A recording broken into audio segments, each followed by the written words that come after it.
What's up, you guys? I'm Dan. This is Frugal Not Cheap. I was recently working on my family budget and thinking about how much would be sort of the minimum amount it would cost to live in Bangkok, Thailand. What would be kind of a bare bones budget? And now here I'm thinking not about a family, but about a single individual. I was thinking about how low could we get the budget and still be relatively livable. So let's take a look at that today, and I think the results might surprise.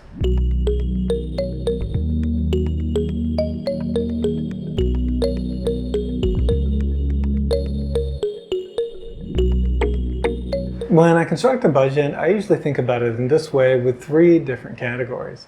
The first one is going to be bills. These are kind of our fixed expenses. They're variable to some degree, but they're utilities, things that happen every month. Then I've got what I call the basics. These are really more like necessities. And then finally also some variable luxuries, extra stuff. If my voice sounds a little bit funny this video, it's because I've got a massive canker sore on the side of my tongue. It was very painful when I speak, but I want to get a video done for you guys anyway, so here goes. Now, when we look at our bills, this will be the first section. Of course, the biggest one that we're going to think about is going to be rent, and it's really going to determine a lot about the budget overall, as of course, where you live can make a difference, a big difference in what your lifestyle might look like. Before I go any further though, this is not the cheapest possible way to live in Bangkok. That's not the purpose of this video. You could definitely live further out. You could live in different circumstances. You know, there are many ways to live a lot more cheaply, a little bit more like some locals might live. This is coming from a more sort of expat or digital nomad type perspective. So yeah, again, this is definitely not, the floor. We can definitely cut the budget even more, but I think it's a pretty reasonable look. So when we look at rent, there's construction going on now. All right, so when we look at rent, the major determinants, of course, are going to be the location of the condo or apartment. And when I say location, it both means what part of Bangkok it's in, and then also how close it is to a BTS or MRT public transit station. For those of you that haven't been, aren't aware, don't know much about Bangkok, haven't watched my videos a whole lot, we have both the BTS SkyTrain system, which runs, the Green Line runs right along Sukhumvit, and then there's a north-south section as well that runs up towards Payathai, Ari, and up towards Nonthaburi. And then there's another south sort of leg that runs out towards Bang Hwa and actually goes sort of southwest. Then on top of that, we have the subway system, which is the MRT. And so both are very convenient ways to get around and relatively cost effective as well. The cap for a fare on the SkyTrain system is 65 baht, which is just about $2. So it's really good, a good system to live on. The MRT is a bit cheaper for shorter distances. Now, in terms of location, you have more expensive parts of town like Prampong, Tonglor, Langsuan. They're, Chidlom area is pretty expensive as well. And then as you get further out from sort of the city center, then of course prices start to come down. But even for a particular station, a BTS station, then the distance of the condo to the BTS station itself, that's also going to factor into the price. And that's a place where I'm less willing to sacrifice. Because if you've got a 20-minute walk anytime you want to go somewhere and a 20-minute walk every time you get back, that starts to become a real pain. Now, you can take a cab or a motorbike, but these are going to engender added costs. And also, with the motorbikes, they are pretty dangerous as well. So personally, I'm kind of limiting my search to within 750 meters of the BTS. So with our budget of 10,000 baht, I think that's a really good target. I was able to find a 26 square meter, that's very small by the way, studio at Udom Suk. And this is only 260 meters from the BTS, so very, very convenient. Now it is a small space, but a lot of these IDO units tend to be fairly space efficient with the way that they do things. As you can see, we have a basic kitchen, we've got a fridge, we've got a sink, there's a little cooktop, we've got a television and a couch, and by the way, these all come furnished. Decent little amount of storage, small balcony, and we've got actually quite a nice bathroom as well. It's even got a decent view, and like most IDO buildings, it has a pretty decent pool. This is actually one of the not as nice nice ones as some of the other IDO buildings. And there's a modest gym where you can do a little bit of cardio next to the pool, but it's not really a great place if you're a weightlifter. But anyway, I think that's pretty good if we're looking at some bare bones living. That's our 10,000 baht a month condo sorted out. What other expenses do we have? Well, you've got electricity, and one of the nice things about having a small space is, of course, that electricity bill is going to be smaller because you have less area that you need to cool down. Cooling is definitely the issue here in Thailand. It's really quite hot. And in my experience, I had a 35 square meter condo. I paid on average about 1,000 baht a month to cool it. I think with an even smaller studio, you could do better. But then a lot of Americans might run the temperature a lot lower than I do, and so that's going to cost a lot more. So let's keep that budget at 1,000 baht a month. That's going to be pretty good. Should be more than enough for most people. Then you've got water. That's quite cheap. That should be about 200 baht a month or less. And then of course we need some internet.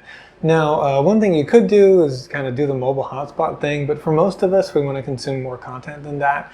And we don't have to always go somewhere else to get Wi-Fi in order to like enjoy YouTube or what have you. So this one's going to depend. There's kind of two big providers. There's True and there's AIS. Some buildings are True only, some buildings are AIS only, that kind of thing. For instance, the building I'm in is True only, and to get a 1-year contract is 650 baht a month.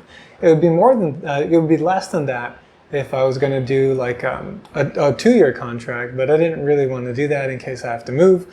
Unlike in the US, if you have to move, you're kind of out of luck in terms of not being able to end the contract just because the new place that you move to doesn't have that service available. So yeah, kind of tricky. But AIS is cheaper. I think you can get plans for a little bit less than that, but still we'll go for 650 a month. Then you've got mobile phone. My particular plan is 20 gigabytes a month with 90 minutes of calling. It's very rare that you need to actually call someone on the phone in Thailand, but when you do, it's often someone that, you know, like I don't know, a hospital or a government agency or what have you, and there's going to be long hold times, so it can be useful to have those 90 minutes. My plan, which is a postpaid plan with AIS, is 450 baht a month. You could possibly save with a prepaid plan, by the way, but I didn't see any good options online when I was looking. So that's pretty much it for what I would call utilities. Then we also, of course, need a way to stay in the Kingdom of Thailand. And a lot of people, when they think about, oh, I'm going to move to this X country, they often don't think about how you actually do that. There are immigration laws in countries that need to be followed. So here, one of the easier and lower cost ways to do it for 5 years would be the Destination Thailand Visa, or DTV. The cost is about 10,000 baht for 5 years, and so that's about 167 baht per month. Very, very affordable. There's different ways to qualify for it. There's soft power stuff like cooking classes and Muay Thai. You can also do like a digital nomad type thing. So in practice, it tends to be relatively easy to get this visa. And it is like it's good for 180 days. Then you can extend it for another 180 days. And then at that point, you need to leave the country and come back. But in practice, a lot of people leave at least, once or twice a year. And so, you won't have any need to do all that often. All right, so the next one, and I think the last of kind of the bills category, is going to be health insurance. Now, healthcare is relatively affordable here. I can put a bunch of examples here of, what it costs to have a procedure done in the States versus in Thailand. Huge difference. I went to a dermatologist the other day, saw the doctor, got some medication, all for less than $10. And that's the out-of-pocket, that's the full cost, right? That's the cost to do it. This isn't like, my copay or something like that. That was the full cost at a government hospital. Really amazing. Anyway, that being said, for catastrophic stuff, I think it would be unwise not to have health insurance. And while I have a global plan from Cigna, it's a lot less affordable than other options that are out there. So I think for this bare bones budget, we're looking at more like getting a local insurer, going through a broker perhaps, or doing your research, and getting a local plan. That could be about 900 bucks a year, I think would be enough to cover most of those plans. So we're looking at about 2,500 baht per month. So when we add these all up, our total bills come to just shy of 15,000 baht per month. That's about 450 bucks a month, or $5,500 a year, which is pretty amazing. All right, so that's kind of like our base sorted. And then, of course, we have sort of the day-to-day expenses, what I would call the basics. So first and foremost, of course, we've got to eat. And in the US, I would call this category groceries. But in Thailand, especially in Bangkok anyway, it can be pretty effective to eat out a lot. Food courts and street food are really, really affordable. And so, it's very easy to get by without actually cooking. I do think if you were careful and you bought in bulk from Macro and Big C, you could get your per meal cost down lower than street food, but you wouldn't get to have as much variety and interesting stuff. So I think you'd end up kind of doing a mix. So I'm going to call this category food and dining, which is going to be both groceries, but also eating out at street food and food courts, kind of like your local sort of budget style meals, holes in the wall, that kind of thing. Definitely not including Western food, which is much more expensive. So for this, 3,500 baht is more than enough, and that's about $106 a month, by the way. Okay, next we've got personal care. We need things like deodorant and shampoo and what have you, depending. We'll allocate 750 baht a month for that. Then, of course, we need to get around, and like I said, we've got the BTS and the MRT, very affordable ways to get around, but we also might want to take a taxi now and again. 1,200 baht should be more than enough. That's about what I spend, and I move around quite a bit. Then we've got clothing, and of course things do wear out and need to be replaced at times. So there we're looking at 750 baht. Clothing is actually relatively inexpensive here. It depends. Imported stuff is going to be more, but if you buy like local stuff, very good. And if you're a thrifter like Frugal Fiance, then you can do really well. She found a couple of places you can buy clothing by the kilo. And so we're talking about like, 20 baht per item, something like that. Really amazing. And then of course we want to allocate some of our budget for the medical things that might come up. Again, those costs can be, very inexpensive here, but we'll allocate 750 baht a month for that. And then we also want to take care of our teeth, maybe get a cleaning and a checkup every 6 months or so. So that's 250 baht per month that we need to save up in order to pay for that. So total basics here, all of kind of like your day-to-day stuff, we're looking at 7,200 baht per month, which is just $219. So that puts the total sort of super bare bones budget at 22,167 baht per month, or about $675. So I don't know about you, but I think that's extremely affordable. That's really, really good. But of course, with this, we really don't have any room for fun. And also, with the GTV visa, like I mentioned, you do need to leave the country, so we need to budget for that too. So the next category is what I call variable luxuries. This is where we put a little bit of breathing room in the budget, get to have a little bit of fun, and then also get to travel, which helps along with that visa as well. So the first category is what I call fancy restaurants. So again, we allocated already money for food for, your really basic stuff. But every now and then you might want to go to a mid-tier restaurant, you might want to eat some Western food, guests like visitors are in town, whatever. So let's allocate another 3,500 baht a month for that, which is quite generous, I think. That's over $100 after all. And then for general entertainment, this could include things like getting a Thai massage every now and then.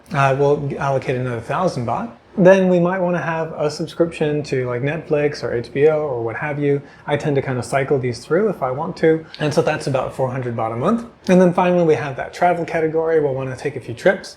So if we allocate 5,000 baht a month, that's going to give us 60,000 baht a year, which is $1,800. And for, kind of like a budget travel and budget airlines here in Southeast Asia, you can easily get by on doing a couple trips a year doing that. So all told, we're just over 32,000 baht a month. That's 385,000 baht a year, or under $12,000, which is pretty amazing. Now, using the 4% rule, which says that if you build up a portfolio and you withdraw 4% every year, that should be able to sustain a retirement of around 30 years or so, then you'd only need to have about $300,000, actually $292,000, in order to fund this lifestyle. Of course, this is very bare bones, and it would be probably irresponsible to if only saved enough for exactly that and not have any wiggle room, right? Even though the 4% rule can be fairly conservative. But still, I think that should be kind of inspiring or an optimistic sort of statement, and that it really doesn't take all that much in order to make this kind of thing possible. Now, of course, the DTV is only a 5-year deal. And then after that, I don't know what's going to happen with Thai policy out here.